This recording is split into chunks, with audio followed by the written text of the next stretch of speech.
दोस्तों, hero MotoCorp, Bajaj और TVS India की ऐसी कंपनीज हैं जिनको दुनिया की टॉप टू व्हीलर कंपनीज में गिना जाता है। लेकिन जापान की होंडा, सुजुकी और कावासाकी जैसी टू व्हीलर कंपनीज की टेक्नोलॉजी और ज्वाइंट वेंचर के बिना यह करिश्मा कर पाना पॉसिबल नहीं था, क्योंकि हमारे पास न तो टेक्नोलॉजी थी और न ही रिसर्च और डेवलपमेंट की बुनियादी सुविधाएं। हम मजबूर थे उन विदेशी कंपनीज की सारी शर्तों को मानकर उनके साथ काम करने के लिए। लेकिन जैसे ही इंडियन कंपनीज को यह लगा कि अब उन्हें सहारे की जरूरत नहीं है, तो किसी न किसी मुद्दे को आधार बनाकर वह ज्वाइंट वेंचर से अलग हो गए। ऐसा ही एक दिलचस्प किस्सा है हीरो ग्रुप और होंडा मोटर्स के बीच का। लेकिन क्या आपने कभी सोचा है कि इतना सक्सेसफुल पार्टनरशिप होने के बावजूद भी हीरो ग्रुप और होंडा मोटर्स अलग क्यों हो गए?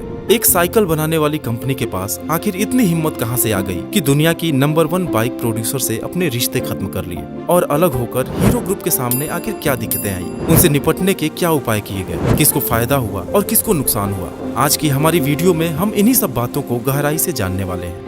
कहानी शुरू होती है साल 1956 में, जब बृजमोहन लाल मुंजाल ने एक साइकिल स्पेयर पार्ट्स के बिजनेस से हीरो साइकिल्स की शुरुआत की। और देखते ही देखते यह कंपनी इंडिया ही नहीं बल्कि दुनिया की सबसे बड़ी साइकिल बनाने वाली कंपनी बन गई। फिर उन्हें लगा कि दुनिया टू व्हीलर इंडस्ट्री में काफी तेजी से ग्रो कर रही है, लेकिन इंडिया तो अभी भी स्कूटर और मोपेड पर ही अटका हुआ है। और इसी गैप को पूरा करने के लिए वह इंडियन मार्केट में मोटरसाइकिल उतारना चाहते थे। लेकिन उस वक्त हीरो के साथ प्रॉब्लम यह थी कि उनके पास इंजन बनाने की टेक्नोलॉजी ही नहीं थी। इसलिए अपने प्लान को एक्शन में लाने के लिए साल 1984 में उन्होंने होंडा मोटर्स को एक प्रपोजल भेजा और साथ मिलकर बाइक बनाने की बात रखी। एक्चुअली इस डील में होंडा को भी अपना फायदा दिखा, क्योंकि हीरो के जरिए उन्हें इंडिया जैसे बड़े मार्केट में एंटर करने का मौका मिल रहा था। 80s के दौर में किसी भी विदेशी कंपनी को इंडिया में अकेले बिजनेस करने की इजाजत नहीं थी। फिर हीरो और होंडा के बीच ज्वाइंट वेंचर में काम करने पर बात बन गई और साथ में उनके बीच एक एनओसी भी साइन हुआ कि फ्यूचर में कभी भी दोनों कंपनीज एक दूसरे के मुकाबले में अपना कोई प्रोडक्ट लॉन्च नहीं करेंगे। हरियाणा में अपना पहला प्रोडक्शन प्लांट इस्टेब्लिश करने के बाद साल 1985 में जब हीरो होंडा ने CD100 नाम से अपनी पहली बाइक फील इट, सट इट, फॉरगेट इट स्लोगन के साथ लॉन्च किया, तब हीरो होंडा की इमेज एक फ्यूल एफिशिएंट और रिलायबल बाइक की बन गई, जिसमें बाइक की बॉडी बनाने का जिम्मा हीरो का था और इंजन की सप्लाई होंडा को करनी थी। इसके बाद स्प्लेंडर और पैशन जैसे कुछ पॉपुलर बाइक्स ने हीरो होंडा की पोजीशन को और मजबूत कर दिया। साल 2001 आते आते इंडियन टू व्हीलर इंडस्ट्री में 50% से भी ज्यादा मार्केट शेयर के साथ हीरो होंडा की मोनोपोली हो गई और वह दुनिया की सबसे बड़ी टू व्हीलर कंपनी बन गई। लेकिन आप सोच रहे होंगे कि जब बिजनेस में सब कुछ अच्छा चल रहा था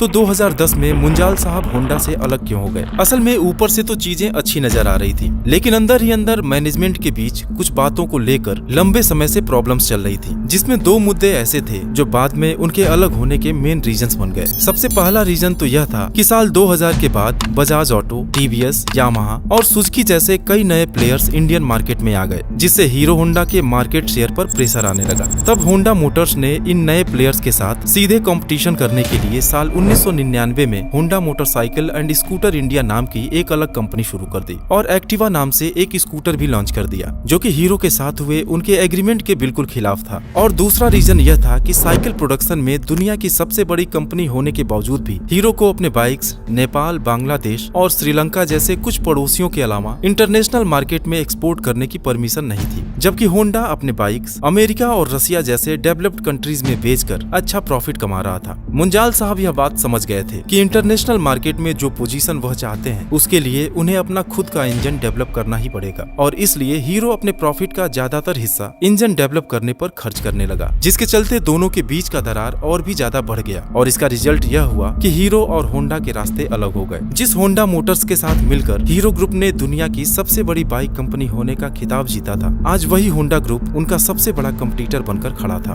दोस्तों, आइए अब चलते हैं अपनी कहानी के क्लाइमैक्स में और जानने की कोशिश करते हैं कि होंडा से अलग होकर हीरो ने अपने आप को खड़ा कैसे किया, उनकी अपनी एक ब्रांड इमेज कैसे बनी और मोस्ट इम्पोर्टेंटली उनके फाइनेंशियल कंडीशंस पर इसका क्या असर हुआ। हीरो होंडा के ज्वाइंट वेंचर में मुंजाल परिवार और होंडा की 26% की हिस्सेदारी थी, जिसमें होंडा के 26% स्टेक हीरो ग्रुप ने खरीद कर कंपनी का नाम हीरो होंडा से बदलकर हीरो मोटोकॉर्प कर दिया। और डी मर्जर के समय एक एग्रीमेंट हुआ कि साल 2014 तक होंडा अपने इंजन और टेक्नोलॉजी का सपोर्ट हीरो को देता रहेगा, जिसके बदले में हीरो को उन्हें रॉयल्टी बोनस देना पड़ेगा और साथ ही मोटरसाइकिल को हीरो होंडा के नाम से ही बेचा जाएगा। मुंजाल साहब के सामने चुनौतियों का एक पहाड़ खड़ा था। उनके पास खुद का R&D सेंटर मैन्युफैक्चरिंग प्लांट और सप्लाई चेन स्टैब्लिश करने के लिए सिर्फ 3 से 4 साल का वक्त था। लेकिन हीरो मोटोकॉर्प ने सारे चैलेंजेस को ओवरकम करते हुए साल 2014 में राजस्थान के निमराना में अपने पहले प्रोडक्शन यूनिट को शुरू कर दिया। साथ ही जयपुर में एक वर्ल्ड क्लास R&D सेंटर की भी नींव रख दी, जो साल 2016 में 850 करोड़ की लागत से बनकर तैयार हुआ। इसके अलावा सप्लाई चेन और सर्विस नेटवर्क को भी दुरुस्त करने के लिए हेवीली इन्वेस्ट किया गया और आखिरकार अपने खुद के इंजन के साथ स्प्लेंडर, पैशन और ग्लैमर जैसे मोटरसाइकिल्स को लॉन्च कर दिया गया।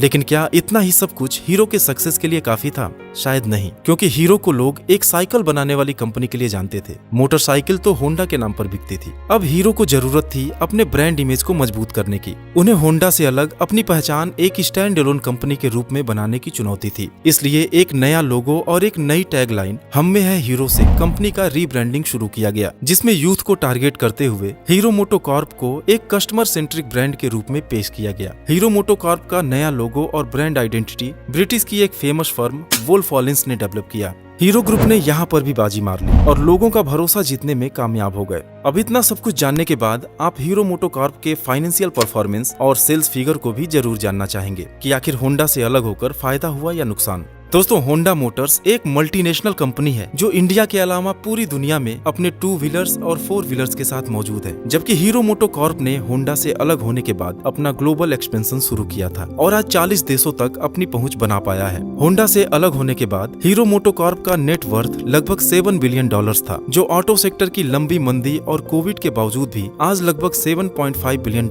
है, जो कंपनी के कंसिस्टेंट परफॉर्मेंस को दिखाता है। और वहीं होंडा मोटर्स का नेट वर्थ साल 2011 के $55 बिलियन से घटकर $45 बिलियन हो गया है। और दोस्तों, हीरो होंडा जब मिलकर काम कर रहे थे तो 50% से भी ज्यादा इंडियन 2 व्हीलर मार्केट पर उन्हीं का कब्जा था। जबकि साल 2022 के सेल्स डेटा के हिसाब से देखा जाए तो 53 लाख 2 व्हीलर बेचकर इंडिया की सबसे बड़ी 2 व्हीलर कंपनी है, जिसके पास लगभग 35% मार्केट शेयर मौजूद है। जबकि 25% मार्केट शेयर के साथ होंडा मोटर्स दूसरे पायदान पर आता है, जिसकी साल 2022 में लगभग 40 लाख यूनिट्स बेची गई थी। और जहां हीरो होंडा के कुल एम्प्लॉइज की संख्या लगभग 6000 हुआ करती थी, आज हीरो मोटोकॉर्प अकेले ही 8600 लोगों को रोजगार देती है। हीरो मोटोकॉर्प के आज इंडिया में 6 और बांग्लादेश और कोलंबिया में एक प्रोडक्शन यूनिट के साथ जयपुर और जर्मनी में वर्ल्ड क्लास R&D सेंटर्स मौजूद हैं। और बात अगर हीरो के प्रोडक्ट लाइन की करें तो स्प्लेंडर, पैशन और ग्लैमर जैसे पॉपुलर बाइक्स के साथ ऑफ रोड एडवेंचर्स के लिए एक्सपल्स 200 सीरीज और प्लेजर,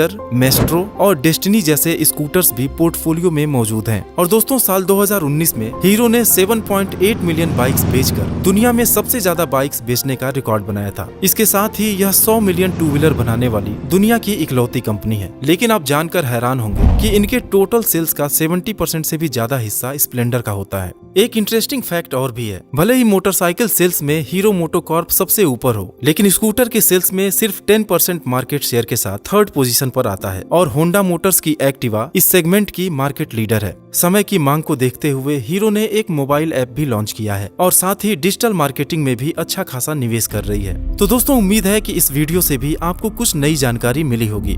थैंक्स फॉर वॉचिंग।